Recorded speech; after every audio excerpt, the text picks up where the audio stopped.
one interesting fact is we never archived in 30 plus years, so we had over 150 terabytes of data. And so we had gone through the first few months with some other groups, and it just wasn't really working.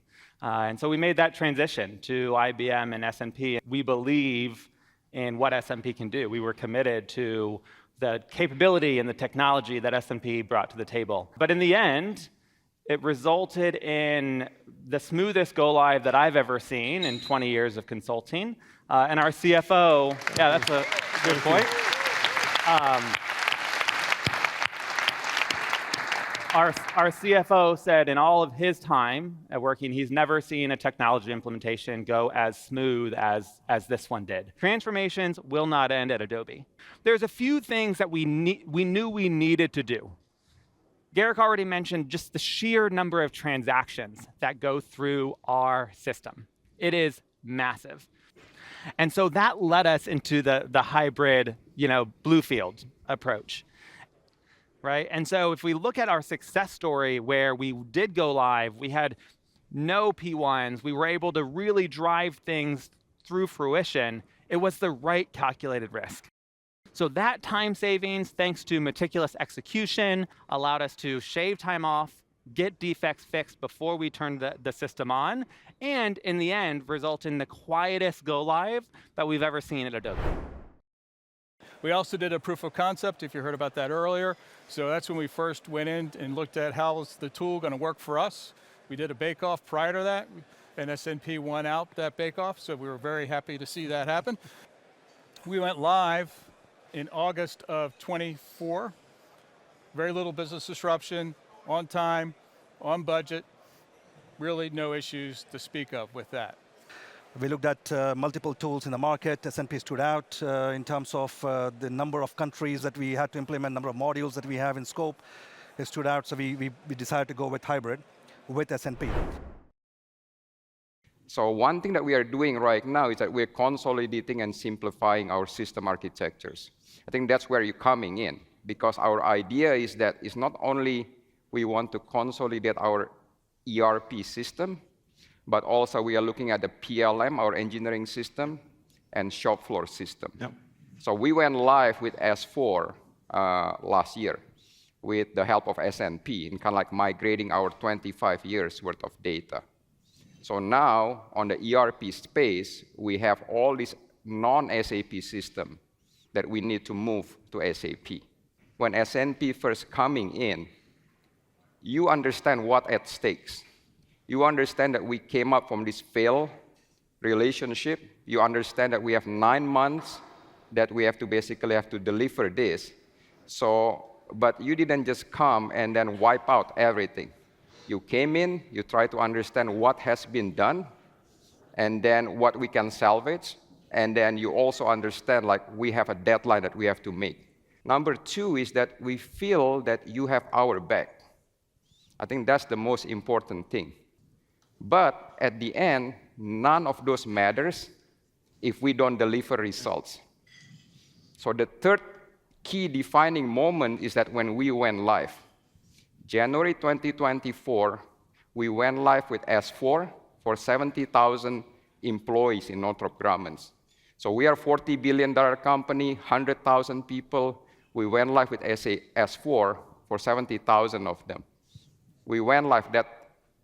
There's nothing like success that builds trust.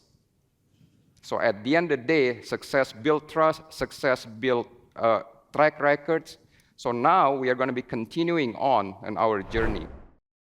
S&P came mid-year into the project and really had to help us, not from a traditional project where you start from zero, but you kind of start in the negative sometimes, where you've got to turn a ship around and you've got to recover, but you have an opportunity to really make a large difference. We like to keep things interesting at Northrop Grumman, and so the following year, we were given an opportunity to accelerate one of our cost point convergent projects over to S4. The key here is, in continuing our partnership, we were able to kick off a project where not only looking at doing our ECC to S4 convergence, but now looking at other non-SAP systems and how we bring them over to S4. But as we're going down this process, we are in a true strategic partnership with S&P and the tools that they're bringing to the table. We wanted to make sure each of our wave does not cause more than a 48-hour disruption for our business. So we need a tool that is fast. We also need a tool that is flexible and customizable, because with all the process variations that we have across our business units and regions, all on a single system, we quickly came to the realization that the logic to move the data is getting really complex and requires a good amount of customization. So we needed a tool that could support our requirements and help us move only the data that we need. Another factor was the validation capabilities of the tool.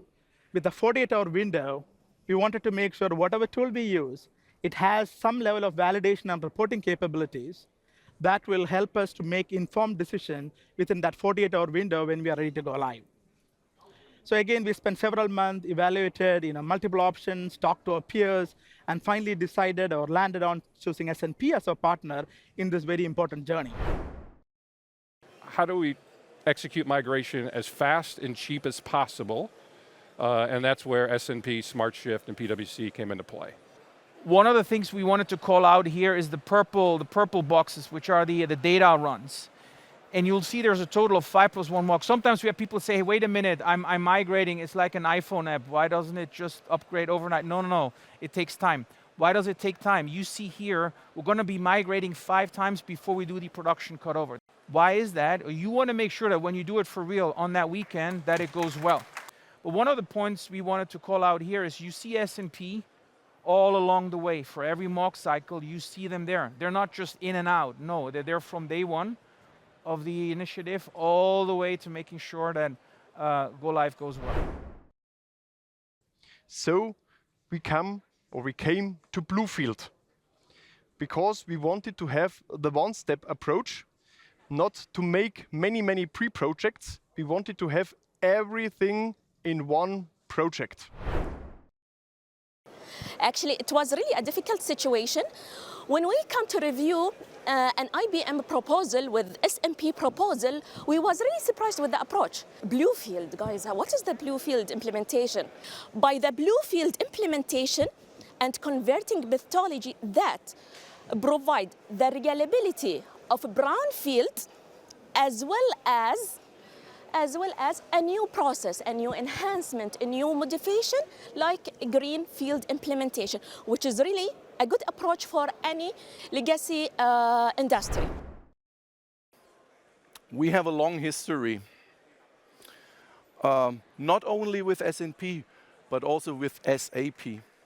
Once I thought S&P is only a company can help you with the technical transformation. Obviously, they do have also now very good consultants who are into the processes, so they helped us a lot with this.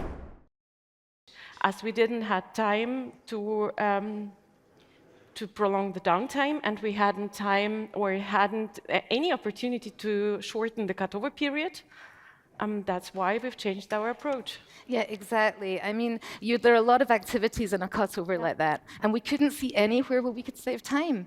But thankfully, S&P really came to the rescue. Just a few months before this massive simultaneous go-live, S&P came up with a new way of doing things, and they saved, I think it was about 80% of the downtime required for the data migration. And so we started partnering with S&P, and now S&P is handling all these data migrations for us in a dedicated data migration factory.